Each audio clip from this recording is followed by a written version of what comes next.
Nunca sem esperança. Nunca perca a esperança.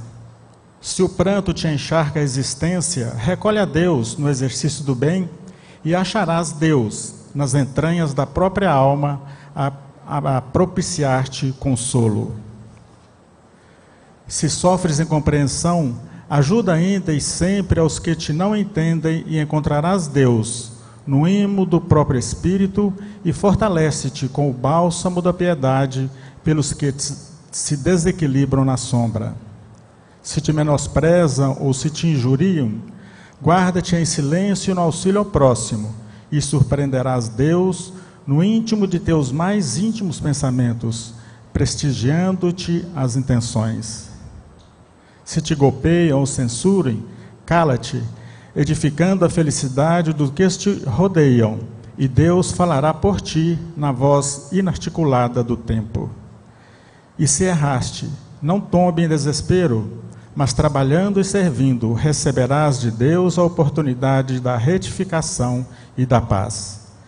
Sejam quais forem as aflições e problemas que te agitam a estrada, confia em Deus, amando e construindo, perdoando e amparando sempre, porque Deus, acima de todas as calamidades e todas as lágrimas, te fará sobreviver, abençoando-te a vida e sustentando-te o coração. De autoria de Meimei no Espírito, no livro Coragem, psicografia de Chico Xavier. A nossa sexta e última palestra tem um tema que é o tema central do segundo Fórum Espírita de Tupaciguara. Esperança, é preciso que ela renasça em nossos corações. E para abordá-lo convidamos Eulália Bueno. Eulália nasceu em Espinho, Portugal. Em 29 de abril de 94, fundou juntamente com um grupo de companheiros o Lar Espírita Caminho do Cristo, em Santos, no qual é trabalhadora assídua e participa da diretoria. Eulália Bueno realiza palestras em vários lugares do Brasil e do mundo e tem 9 livros publicados. A Melhor Vida, Superando a Ansiedade, A Conquista da Felicidade, Ecos do Passado, No Silêncio dos Claustros, Noite no Cais e A Moura. E os infantis, Estelinha, A Estrelinha que Não Ficou Sozinha e O Sonho de Estelinha. Por favor, Eulália Bueno.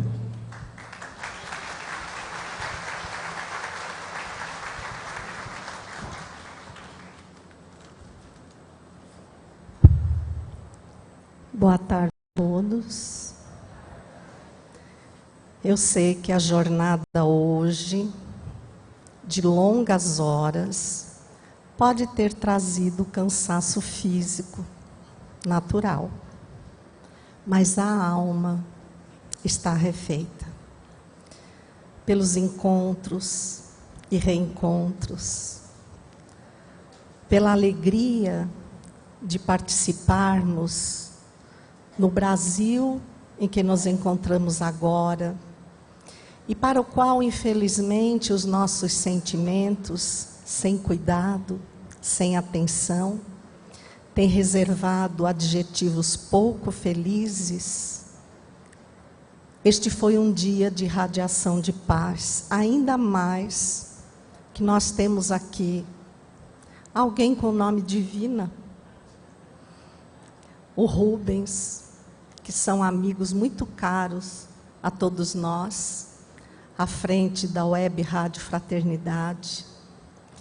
Esse trabalho de gigantes, costumo dizer que é a mãe de todas as webs, e já disse para eles que, conhecendo a sede da web, eu me senti visitando a manjedoura de Jesus.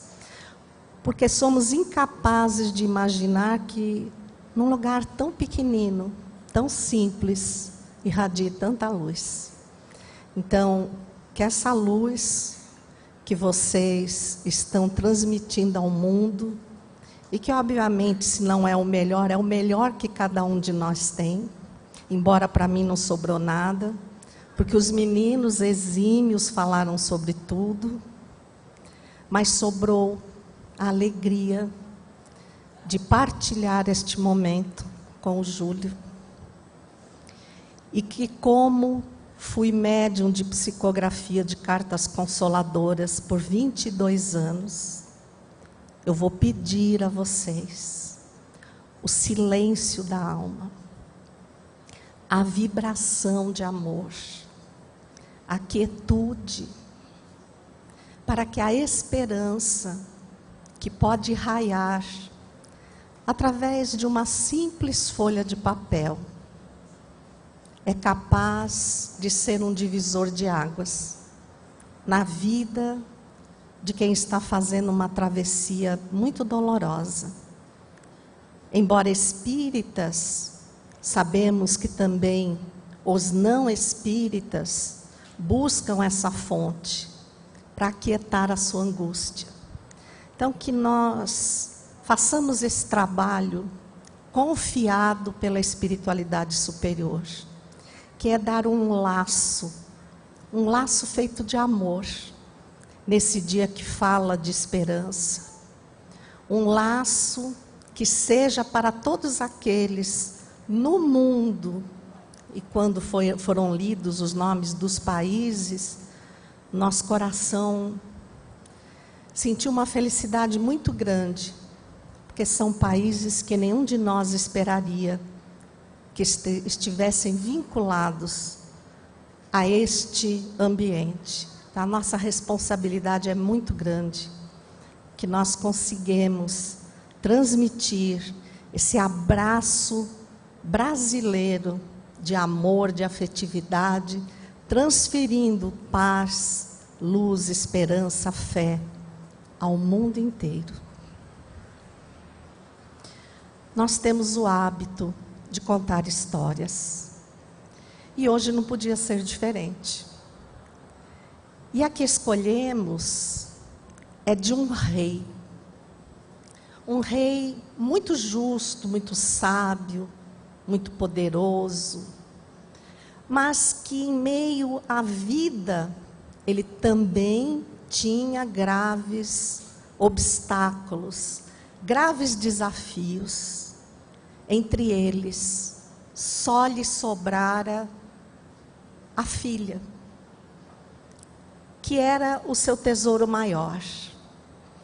E ao fazer 15 anos, ele queria lhe oferecer um presente, e nós só sabemos, porque estamos habituados, porque fomos treinados para isso, expor o nosso sentimento através de um presente material. Nós achamos que ele é capaz de expressar aquilo que sentimos pela pessoa. Então ele chamou um ourives e disse-lhe: eu quero que você crie uma joia única, que nunca possa ser comparada a nada. Porque é exatamente essa forma como amo a minha filha. É isso que ela representa para mim, uma joia única. E eu queria presenteá-la. E ele entregou-se a essa tarefa, esmiuçando todas as pedras, detalhando cada desenho das pedras.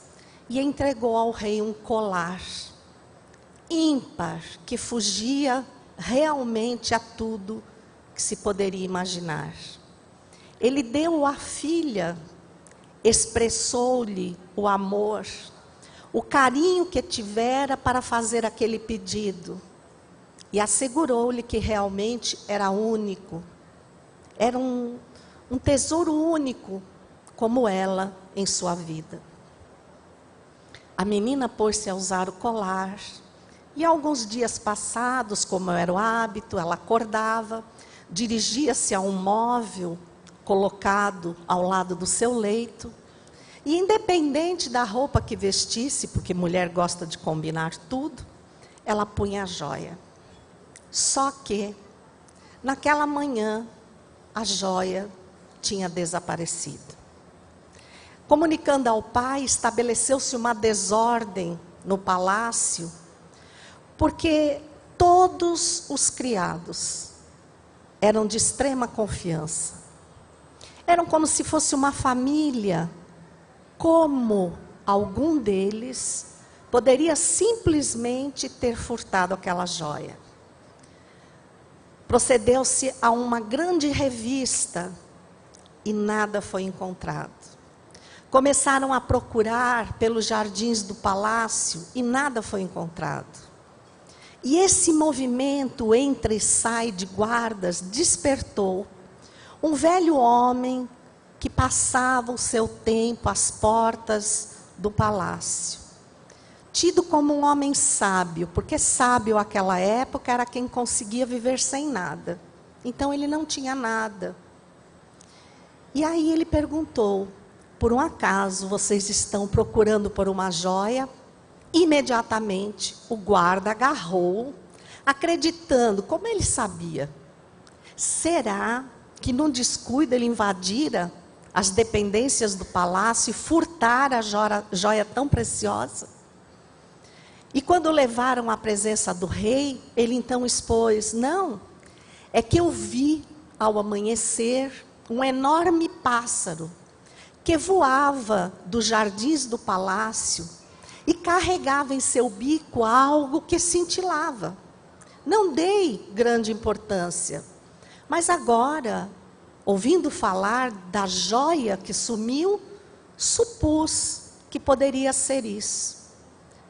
Diante da afirmativa, o rei expressou ordens a todo o povo, de que aquele que encontrasse e restituísse a joia, receberia uma enorme recompensa.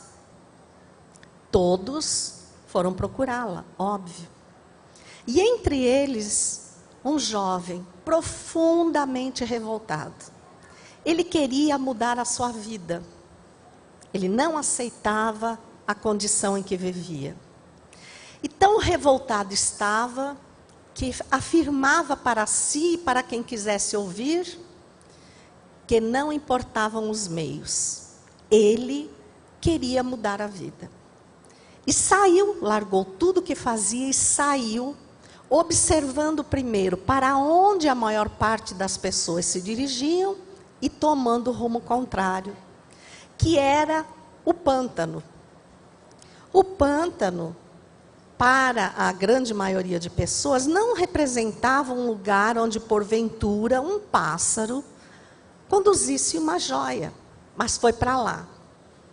Porque ele tinha certeza que se acharia sozinho, ficaria com a recompensa e mudaria a sua vida. E ele vasculhando o pântano, aquela água lodosa, fétida, de repente, ele vê o reflexo do colar.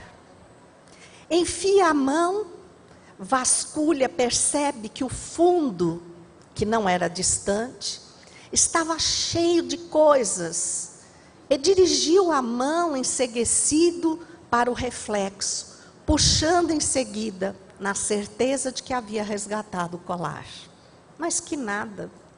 Ele tinha trazido um entremeio de galhos lodosos, com alguns vestígios de plantas, e enojado atirou tudo fora. E já começou a imprecar contra o dia, contra o pântano, contra Deus. As águas se acalmaram e lá estava o reflexo da joia. Dessa vez ele deitou-se e não poupou o esforço, mergulhando o braço totalmente, fugindo com o rosto da água suja. E quando se percebeu no local do reflexo, acreditando que dessa vez pegaria a joia e ergueu a mão, nova sujeira se apresentou. Ele bateu na água e mergulhou nela, sem se preocupar com qualquer tipo de risco. E com os olhos abertos, tentando visualizar onde não era possível, porque a lama cobria a claridade do fundo, ele se debateu incansavelmente, até que uma voz lhe disse: não seja tolo. Ele saiu, olhou, e quem estava lá? O sábio. O que é que estás procurando aí? A joia. Como sabes, como tens certeza de que ela está aí? Eu a vi, então mostra-me. Ele saiu, totalmente coberto de lama, e mostrou ao sábio, tão logo as águas se acalmaram, que lá estava a joia. E o sábio impassível disse: não percebes que é apenas um reflexo? Tira os teus olhos da lama, ergue ao céu. Ele o fez. E avistou na ponta de um galho da árvore, que se debruçava sobre o pântano, o colar íntegro ali pendurado. Por que é que nós trouxemos essa história? Nós viemos para falar de esperança, não de pântano. Porque essa história é a de cada um de nós. Nós somos como aquele jovem. Percebam, quantas etapas já tivemos em nossa vida, quantos desejos já manifestamos, alguns alcançados. Era exatamente neles que depositávamos toda a nossa alegria, toda a nossa felicidade. E ao atingi-los, não nos sentimos como imaginávamos. E de repente, tão de repente, nós recordamos de que estamos aqui de passagem. Que, sendo aquele rapaz revoltado com tudo, nós também pedimos uma mudança. Nós também falamos muita coisa contra Deus. Porque estamos acostumados aqui a um mundo de privilégios e favorecimentos. Mas a lei de causa e efeito é incomparável, é única no universo. No universo. Ela rege cada célula do nosso corpo. Porque não basta que eu pense, eu tenho que esperançar. Eu tenho que me pôr a serviço para atingir aquele objetivo. E para que eu me ponha a serviço, eu tenho que ter uma lógica, uma razão, que é a fé. Quando eu peço, quando eu rogo, Deus emana uma energia para o universo. E os espíritos que o rodeiam no mais alto grau de pureza, que ordenam e cocriam, co-criadores em planos maiores, eles orquestram a divindade por onde for.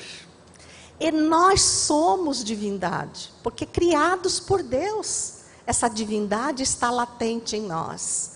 E rogamos ao Pai uma mudança, porque como espíritos desenfaixados do corpo biológico, nós estamos de posse da integridade daquilo que somos. E muitas vezes nos encontramos perseguidos, em graves complexos de culpa aterrorizantes, rogando a bênção do esquecimento que nos permita recomeçar. Como é que eu posso recomeçar junto a alguém a quem eu fiz mal, ou que me fez mal, se eu ainda não me desprendo das coisas mais simples e tudo me faz sofrer? Imagine essa circunstância. E debruçam-se sobre nós espíritos que não conseguimos nem descrever, tamanha a grandiosidade deles, mas que convidamos vocês a ler um pouquinho sobre eles. no livro Missionários da Luz, que muitos de nós conhecemos. É o da reencarnação do Segismundo, dele e de todos nós. Então vamos lá no capítulo 12, preparando experiências, e ver, ou conhecer, ou relembrar, como foi esse planejamento amoroso que a espiritualidade nos fez. Foi exatamente como aquela joia que o rei ofereceu à filha. Então, a história da joia é uma metáfora para que possamos entender que somos joias únicas. Não dá para avaliar a nossa preciosidade. E quando ganhamos forma no planejamento efetuado, minuciosamente obedecendo a lei de causa e efeito, com um grande acréscimo de misericórdia, como se nós fôssemos pequenas bombas com retardo de explosão, para que tenhamos tempo no transcorrer da nossa infância de reprogramarmos pelas vias do amor todos os conceitos indispensáveis a sermos definitivamente homens de bem.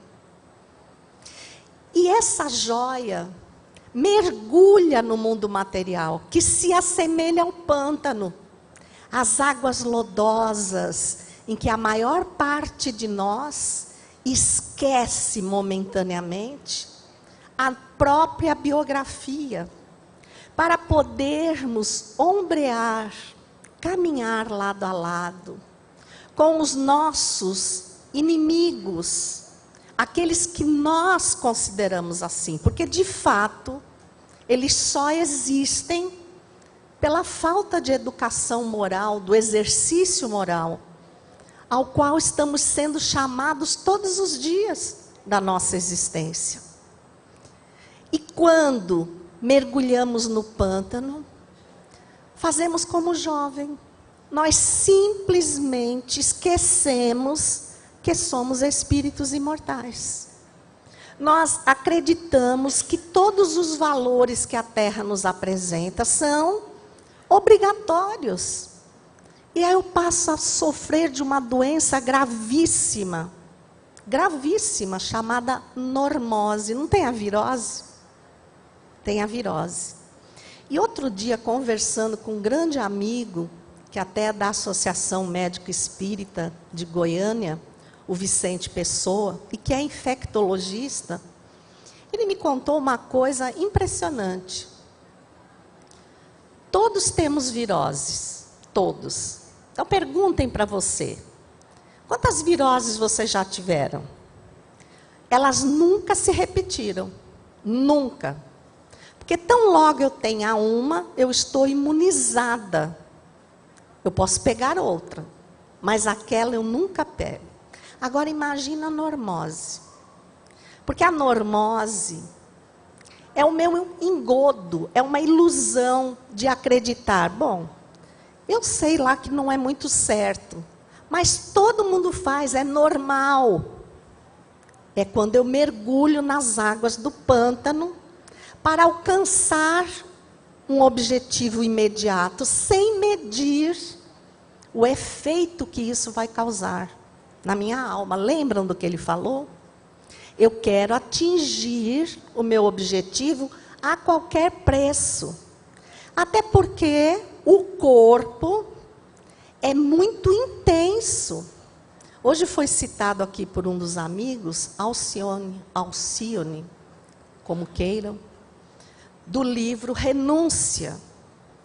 Quando ela quis reencarnar e manifesta essa vontade ao seu benfeitor, ela já, um espírito de uma condição bem superior à nossa, ele lhe pergunta, você tem certeza?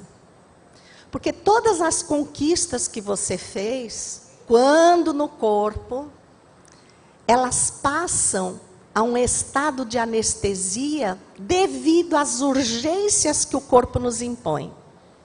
Você está com muita dor de cabeça, muita dor de cabeça. com muita fome, e é a hora do seu evangelho, o que é que você faz primeiro? Você atende às necessidades do corpo. E com isso, se eu não preservo o cuidado, a atenção ao meu campo espiritual, eu acabo esquecendo que sou espírito. E ao esquecer que eu sou espírito, eu mergulho nesse estado de normose, eu também apago a esperança em mim. Porque a esperança, não aquela esperança vaga, que eu espero que alguém me traga. Não, aquele movimento real de buscar, debruçada sobre tudo que eu tenho na vida, em movimento para crescer espiritualmente, saber separar. Isto é para usufruir, mas eu não vou levar. O que é que eu estou fazendo para levar comigo? Qual é o meu empenho como espírito? Porque nós temos uma tarefa aqui na Terra. E ela não é material. Não é material. Nós não vamos levar nada de material. E quem hoje está aqui, diante da mediunidade de psicografia, tem um grande motivo.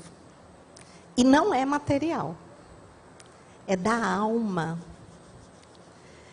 É da alma. E na maioria das vezes, essas almas, quando retornam, deixam um grande vazio, não o vazio apenas da saudade, mas muitas vezes da culpa, do remorso por algo que eu fiz ou que eu deixei de fazer. Por quê? Porque ao abandonar a certeza de que eu sou uma alma imortal, ao acreditar que sou apenas um corpo, como disse o William muito bem, reforçou o Manuel, nós acabamos perdendo a conexão com a vida do espírito.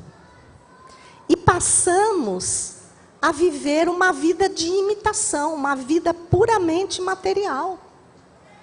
Esquecemos dos nossos grandes objetivos e nos perdemos nos caminhos dificultosos, escusos, ilusórios que a Terra nos oferece. Estamos vivendo um momento ímpar? Estamos.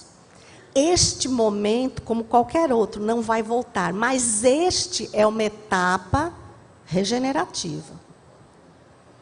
Que honra estar reencarnado agora.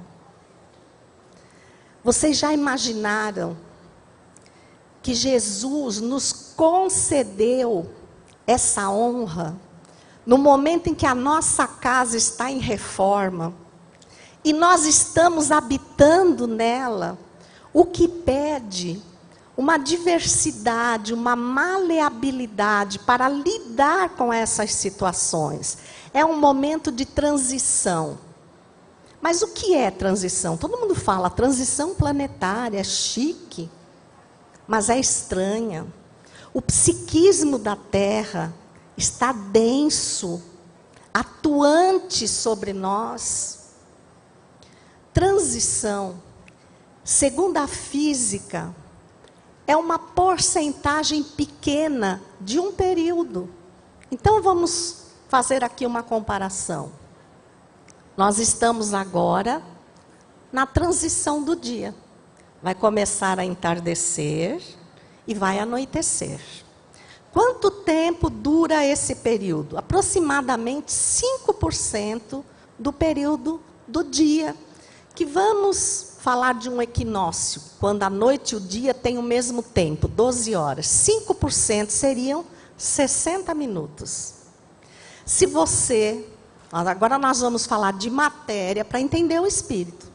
Se você se dirigir a uma estatística policial, ou entardecer, ou o amanhecer, em que o dia e a noite se mesclam, é o momento de maior índice de acidentes nas estradas.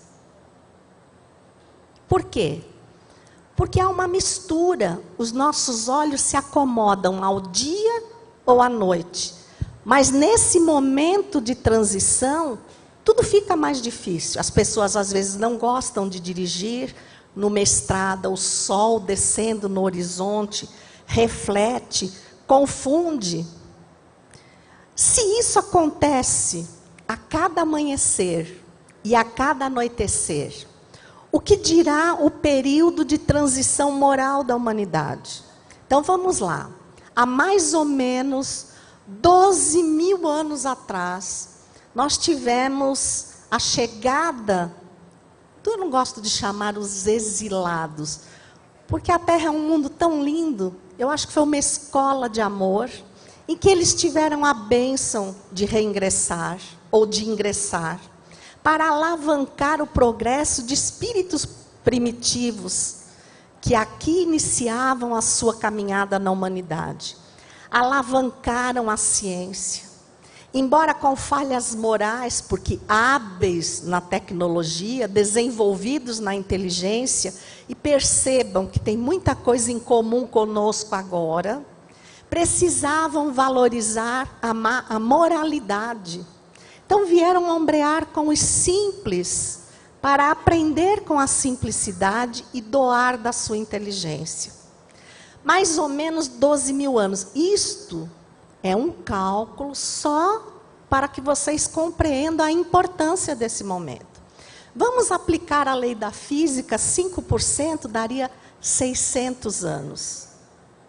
Gente, não é amanhã que nós vamos acordar e o mundo vai estar transformado. Porque o primeiro mundo transformado é o nosso mundo íntimo.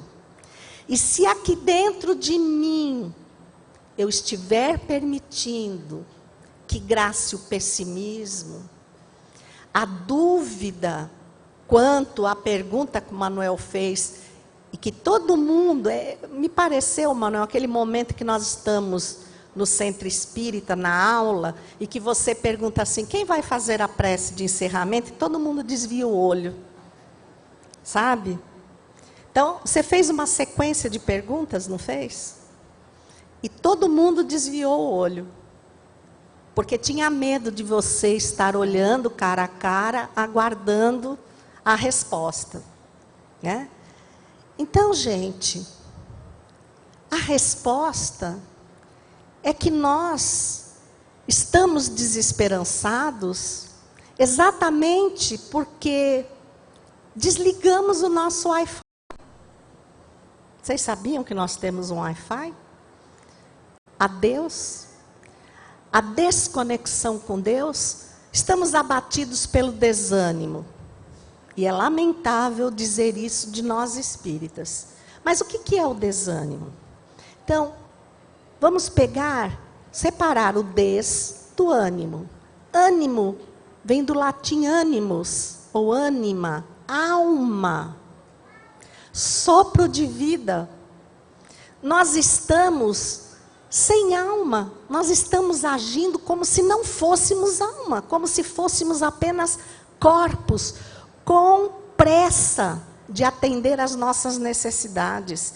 Hoje vão ser lidas aqui cartas, quem vai recebê-las, nós não sabemos. Mas na realidade elas são para todos nós.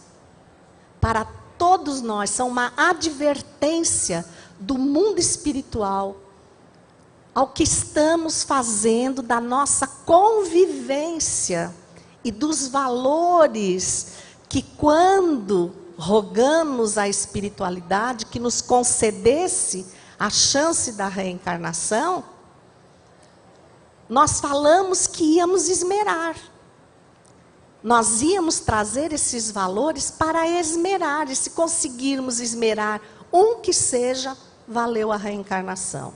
Eu estou aqui em mãos com uma psicografia, porque já que íamos encerrar com a psicografia, eu trouxe uma de Eurípides Barçanufo, não vou ler inteira, mas faço questão de citar um trecho dela. Ela foi recebida por Sueli Caldas Schuber no dia 14 de setembro de 1983. No Centro Espírita Ivon Costa, em Juiz de Fora, a casa onde serve, digamos assim, Sueli Caldas Schuber. E Eurípides diz assim: os espíritas não devem engrossar as fileiras do desânimo. Temos o dever inadiável de transmitir coragem, infundir ânimo, reaquecer esperanças e despertar a fé.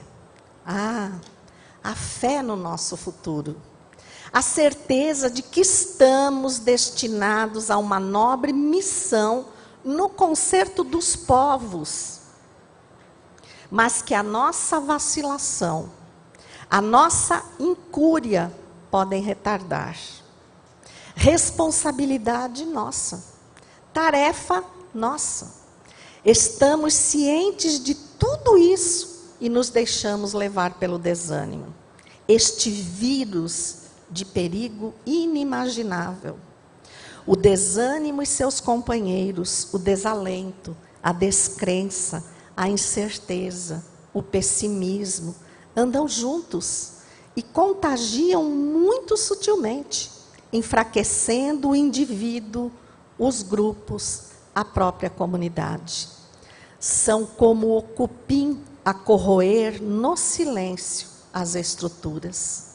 Não raras vezes, insuflado por mentes em desalinho, por inimigos do progresso, por agentes do caos, esse vírus se expande e se alastra por contágio, derrotando o ser humano antes da luta. A urgente necessidade de que a fé, a esperança e o otimismo renasçam em nossos corações. Quando eu tenho clareza da minha caminhada, quando eu sei de onde eu vim e para onde eu estou indo, quando eu busco respostas para aquilo que realmente eu sou, estabelece-se a fé lúcida, a fé clara, que o Espiritismo veio nos trazer através desse pioneiro que foi Allan Kardec. Esse espírito corajoso e estudioso que foi Allan Kardec. E quando a fé é clara, eu sei para onde estou indo. E eu tenho ânimo para fazer essa caminhada. Porque eu não me deixo abater pelos valores efêmeros. Parem e perguntem para vocês agora, o que me faz sofrer mais aqui, agora, na minha vida?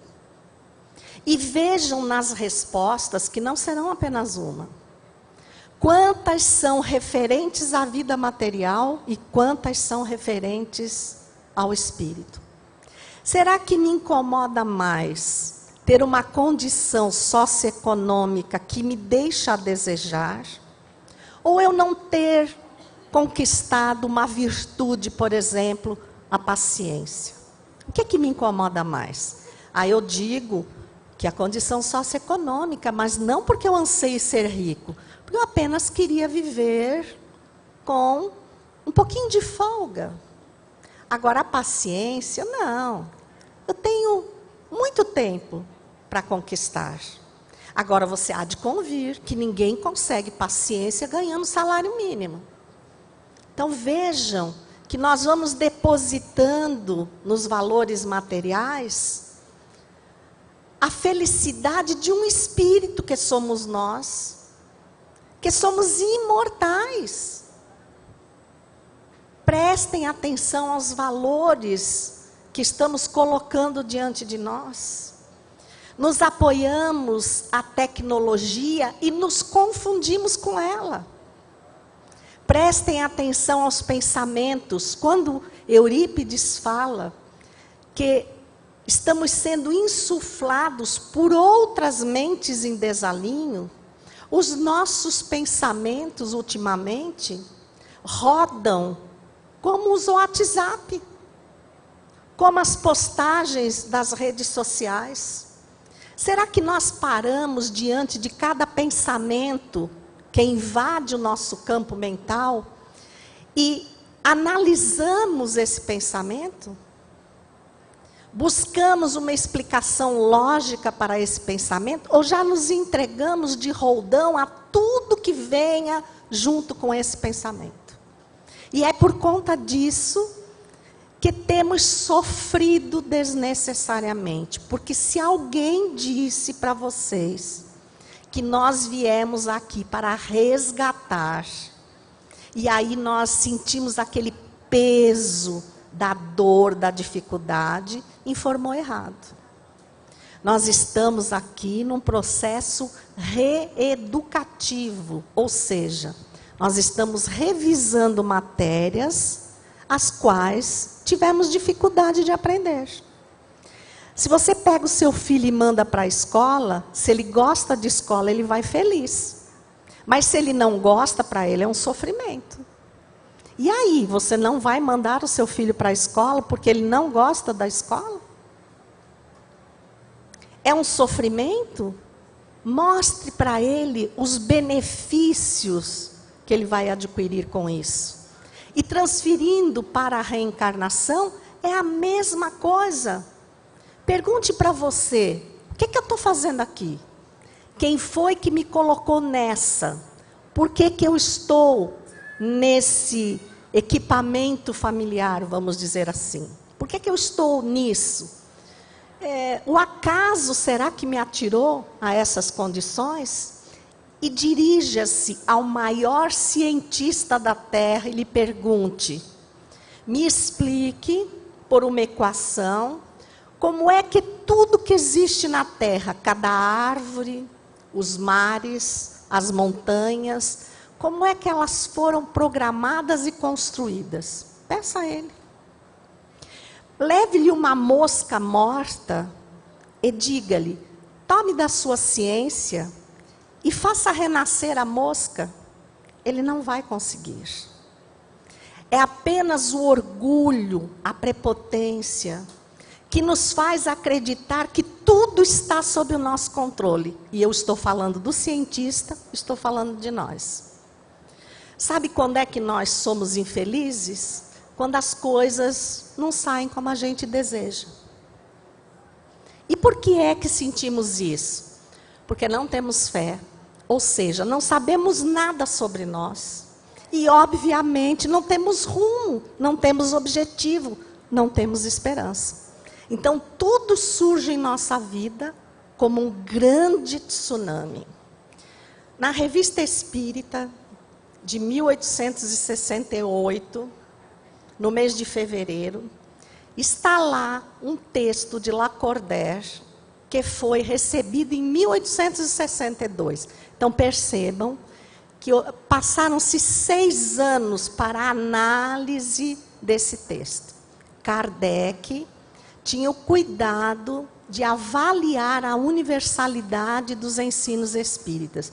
Então, ele não saía publicando qualquer coisa. E Lacordaire fala assim: no topo dos espíritos puros, na mais alta escala dos espíritos puros, ao lado de Deus, olha, presta atenção. Então, quando eu atingir o espírito puro, eu estou no primeiro patamar. Quantos patamares tem para chegar ao topo? São infinitos. Então, no topo de espíritos puros, ao lado de Deus, existem espíritos co-criadores em plano maior, que recebem as emanações de Deus e, sobre a sua orientação, criam o universo. A esses espíritos chamamos Cristos. Também já foi citado aqui hoje. E eu acho que um deles esteve aqui na Terra. Vocês ouviram falar de Jesus, o Cristo, que está lá no plano de co-criador maior de Deus? Então, gente, a nossa classe, ele é o professor, é ele que dirige a terra. Vocês acham mesmo que se tudo foi tão minuciosamente planejado, nós e a nossa vida são fruto do acaso? Será que nós pensamos que por conta de alguns milhões que se debatem insistentemente, na maioria das vezes por pura ignorância, ignorância no sentido de não ir buscar o conhecimento, de não ir buscar a sua própria biografia, por conta desses milhões ou desses bilhões que sejam, a Terra vai naufragar? Claro que não. Este momento que nós estamos vivendo, que eu disse que é uma honra viver, é que você foi convidado a dar a sua contribuição. Mas tudo bem se você não quiser. Tudo bem. Não haverá castigos eternos. Nem você vai para o inferno. O pior que pode acontecer é você ter uma viagem para um planeta que esteja começando. Mas você concorda que por sobrevivência, exatamente pelo valor que damos ao material, lá nós vamos produzir? Nós vamos alavancar o progresso? Nós vamos ser obrigados a sair dessa zona de conforto, achando que por um passe de mágica o mundo vai ser diferente? Ou porque alguém tem a responsabilidade de construir esse mundo para nós, porque estamos com pressa de ser felizes? Somos nós que estamos perdendo a oportunidade, que estamos cedendo a esses pensamentos que nos invadem o psiquismo a todo instante e que não avaliamos adequadamente, que recebemos e já incorporamos ao nosso modo de ser. Quando você discute com alguém, você acha mesmo que teria necessidade de avançar tanto? Ou na maioria das vezes você sente arrependimento pelo que diz, pelo que faz, e acaba concluindo: meu Deus, para que eu falei tanta coisa? Eu nem deveria. Mas por quem você foi potencializado? Também foi dito. Influenciam os espíritos em nossa vida, mas que tipo de espíritos influenciam? Depende das escolhas que fazemos. Tem uma história que não pertence a esta palestra, mas a pedido desse espírito de luz que veio para meu marido, porque tem que ser um espírito de luz, tá? Nós estamos fazendo 39 anos de casado, precisa ser um espírito de luz para suportar essa carga. E ele falou: conta essa história. Eu vou contar. Até porque ela demonstra que fé não é essa nonada que eu digo, eu tenho fé em Deus, eu tenho fé que amanhã tudo vai mudar na minha vida. Ai, que fé interessante. Ó Deus, eu acredito em você. Então, você faz o trabalho que amanhã, dependendo do que você vai fazer, eu continuo não acreditando em você. Mas aquela mulher tinha uma fé incrível. E óbvio que tinha esperança. Porque fé, esperança e caridade são 3 irmãs inseparáveis. E quando nós as conquistarmos, estaremos redimidos. Vejam só. E ela ficou viúva, com 6 filhos. O mais velho, de uns 13, 14 anos, e o mais novo, ainda muito pequeno. Quem é que dá emprego para uma mulher dessas? Ela não tinha creche para pôr os filhos, então ela não tinha como ir trabalhar. E aí ela começou a vender tudo que havia em sua casa para sustentar o seu lar. Havia dias que os seus filhos choravam, desesperados de fome. E o que ela fez? Ela não vendeu um rádio, aqueles radinhos antigos. Então ela punha numa estação de música, começava a cantar, fazia os filhos dançarem, e o cansaço fazia com que eles adormecessem e esquecessem a fome. Só que já se passavam mais de 10 dias. E o que ela dava aos filhos era água. E orava a Deus e dizia: meu Pai, antes deles serem meus filhos, eles são teus filhos. Eu estou no limite daquilo que eu posso fazer. Então está em tuas mãos. Olhe que confiança. Isso é fé e esperança. E aí um dia lá, ela já não suportava mais ver os filhos já caídos, de fome. E entra um programa, e o locutor do programa diz: ei, você que está me ouvindo, eu não quero saber se você crê em Deus, porque crer é diferente. Você crê que amanhã vai fazer sol? Creio. Tem certeza? Então, fé é ter certeza.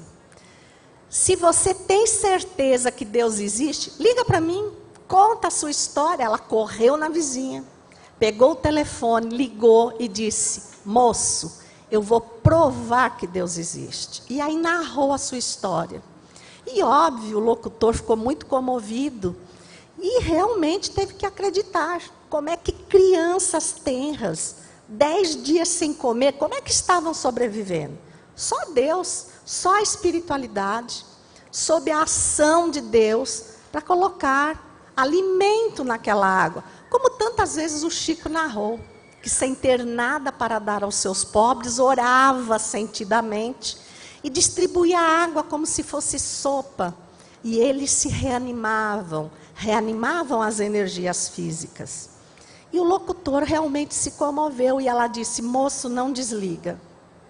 Olhe, Deus é tão justo, tão bom, que eu tenho certeza que agora Ele vai tocar o coração de alguém que está nos ouvindo.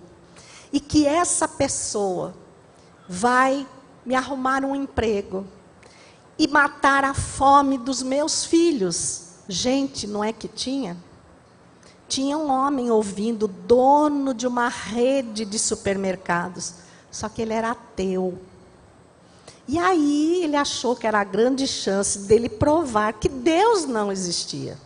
E foi ele que ligou para a rádio e disse: olha, fulana ligou aí e tal, mas eu vou provar que Deus não existe. O senhor vá lá, faça a cobertura na porta da casa dela, que eu vou levar um caminhão de doações. E instruiu 2 funcionários para levarem as doações, uma carta de emprego, creche para as crianças, tudo que ele podia. Mas encarregou-os, com o risco deles perderem o emprego, de que quando a mulher perguntasse quem foi que mandou, que eles dissessem: o diabo. Porque era a prova dele que quem tocou foi o diabo e não Deus. Mas quem disse que a mulher perguntava? A mulher se ajoelhou e agradecia. Muito obrigado, meu Deus. Muito obrigado, meu Deus. E aí um olhou para a cara do outro, sabendo que o patrão estava ouvindo, que se não falassem do diabo para ela, perdiam o emprego. E um deles, mais atrevido, disse: ô dona, a senhora não vai perguntar quem mandou, não? Ela disse: vou não, meu filho. Vou não. Porque sabe, quando meu bom Deus manda, até o diabo obedece. Pare e pense.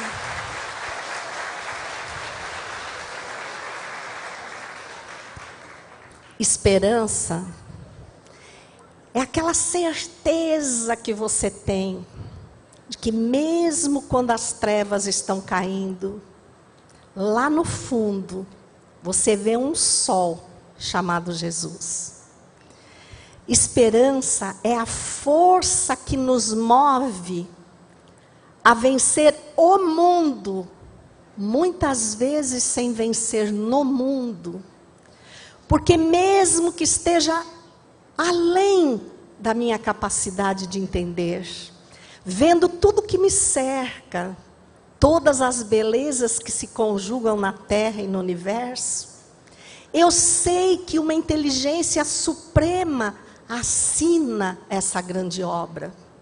E é sob a condução dessa inteligência que eu vou construindo o meu próprio caminho. Imaginem a grandeza de um espírito que não se sente contrariado ante as traquinagens que nós fazemos. Nem nunca nos tira o direito de escolher. Quando muitas vezes alguém dizem que a Terra é uma escola, mas eu acho que é uma prisão. Eu um dia, ao ser inquirida sobre isso, com certeza inspirada pela espiritualidade, disse: não é prisão. Você não consegue ver nenhum carcereiro vigilante sobre nós. Ao olhar, você só vê benfeitores. Então, benfeitores não são obra de espíritos infelizes. Se sobre nós se debruça o amor de tantos benfeitores, há uma grande razão para a nossa existência.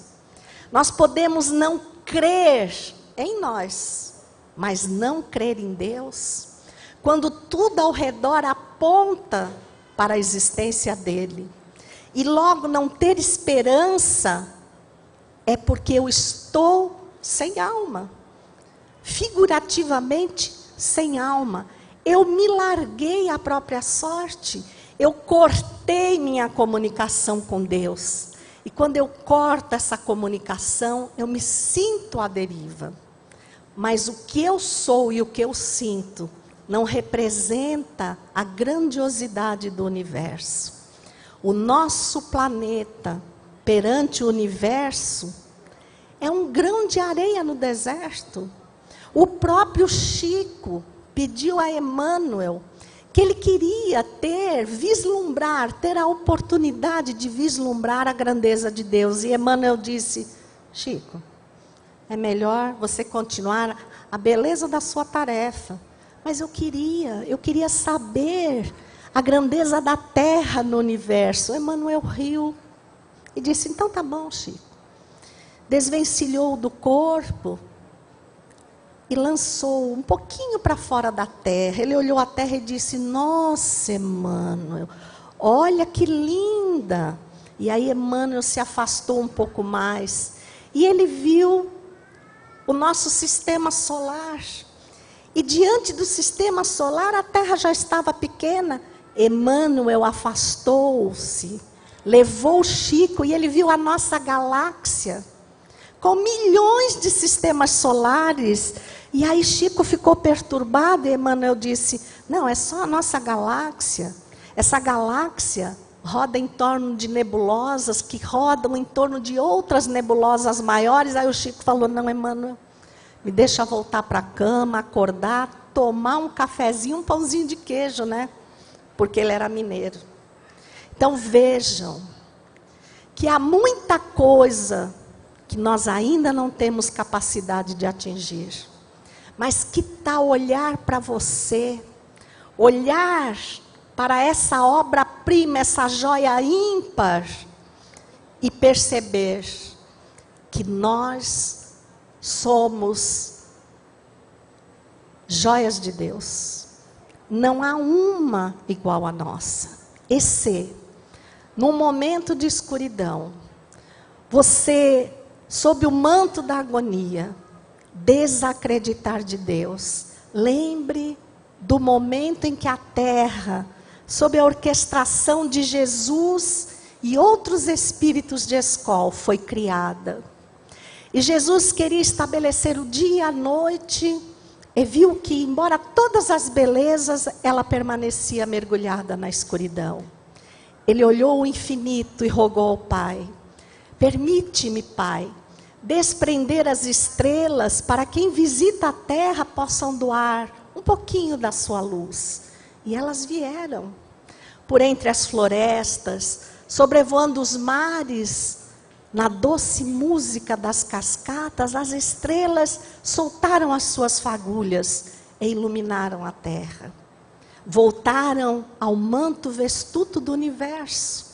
E Jesus sabiamente percebeu que uma delas permanecera. veio buscá-la. Perguntou-lhe: o que fazes, Senhor? Eu me encantei com a beleza da terra. Deixa-me ficar. Mas tu fazes parte do infinito dos céus. Olha para ti. Olha que cor linda tu tens. Deixa-me ficar. Mas tu não podes ficar. Para ficares, terias que te despedaçar. Pois despedaça-me, Senhor.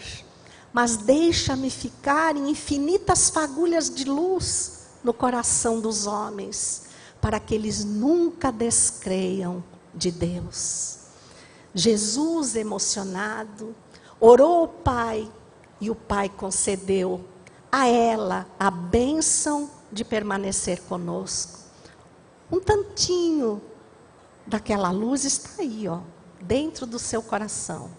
Porque aquela estrela verde chama-se esperança. É por isso que, diluído o corpo, a luz da esperança nunca se apagará dentro de nós. Que saiamos daqui hoje, distribuindo essas fagulhas, gratos a Deus, a Jesus, pela bênção do convívio feliz deste domingo. Muita paz, muita gratidão a todos.